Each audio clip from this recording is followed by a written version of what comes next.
between the Ghana Medical, GMA and the Medical and Dental Council. Yes, right? Something like that. What is the core difference? Because you, as a Physiotherapist Association, you have a number of them under your umbrella, but you don't have a licensing regime. You don't dispense licenses, correct? No, we do not. Is the Allied Health Group Professions Council, yes. that dispenses these licenses? Yes, yes. And that is what correct. Manasseh was pointing to. Yes. Them, and then there's also HEFRA to do the Yes. regulation. For the facilities. Right.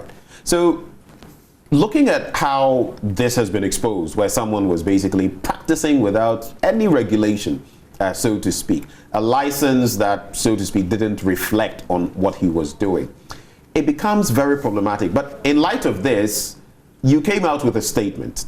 Yes, we did. Dissociating yourselves from Jonathan Ohene Nkodim, saying that he was not a member of your group and all of that, but you don't even dispense licenses. What prompted you to do that? So the first thing we said was that Jonathan is not a physiotherapist. So we checked with the Allied Health Professions Council. They were not saying anything, so we had to say something. Jonathan is not... So you checked with them and they told you that he was not registered? He's not a physiotherapist in the first place. He's not a physiotherapist. Yes, right. That's one thing you need to know. He's not a physiotherapist. This is where I was fighting with your media house, because you kept saying physiotherapist, but Jonathan is not we used a physiotherapist. Supposed, purported. That was later on. That was later on. Yes, Jonathan is not a physiotherapist. Please hear me out. Jonathan is not a physiotherapist, and what he was practicing is not physiotherapy. That's just on the side. But what we said was that Jonathan is not a physiotherapist. He's not a member of the Ghana Physiotherapy Association. I think when Manasseh was interviewing him, he said something about wanting to join the association, but the association declined membership, something like that. Manasseh, that's correct, right?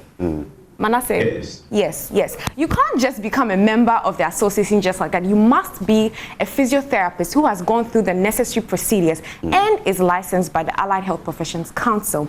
So that's on the other side. And then, like I mentioned, we did our checks with the Allied Health Professions Council, and we found that he's not licensed to practice physiotherapy. And so we felt the need to let the public be aware, to educate people, to let people know that, okay, this is the situation on the ground. So that when you go somewhere else and maybe someone is just massaging you or doing something, you know that, no, this is not physiotherapy. Bring some... And that is the bone of contention. Yes, physiotherapy and how it was used, and his allegation, suggestion that he was. I mean, he goes deep into it. He says he even does neuromuscular therapy and all of that. He's engaged, spine, whatever. He's engaging in all sorts of things, and yet it took this long, after what happened to Ifua, after what could have happened to Stephanie, for us to get to this point. Why do you feel it is that we are here? Are your regulatory authorities, are they failing? Would you concede that they are failing? Yes, I think that they are not doing their job, really, because they are supposed to be checking out all these places, all these people. And so, yes, this is a wake-up call for the Allied Health Professions Council to wake up, to sit up, to do your job. Please, we are begging you. There are people's lives at stake here. There are people who are falling to these kinds of people. So please, wake up. Please help. This is a cry for help, really. It is a cry for help.